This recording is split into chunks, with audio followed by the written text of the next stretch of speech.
Okay na? Okay na lang, sir. Okay. Abiso ta, ano tao? Standby tao, open break. Standby, sir. Okay. Medyo brother na.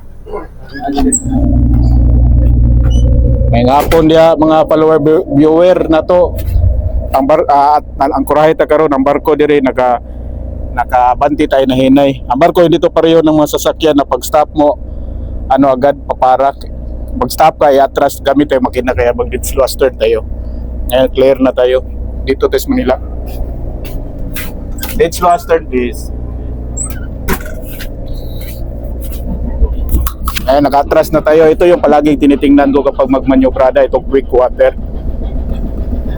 Maliit man o malaki na barko, may mga ganito talaga.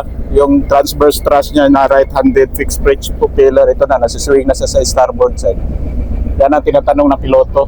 Kita mo niya dito yung buwa. Kung nasa malapit na sa gitna, stop, ano na natin yan, let go ang angkla. Forward, let go starboard anchor.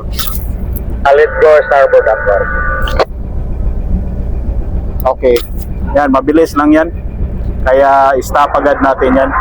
Yan, ito yun siya. Karakteristik, kaya yung barko hindi pareho ng mga sasakyan na pagpara mo, papara. Agadan, walang brake yung barko. Kaya gamitan mo ng atras. Okay, forward. Ito mga ship handler na mga pilot.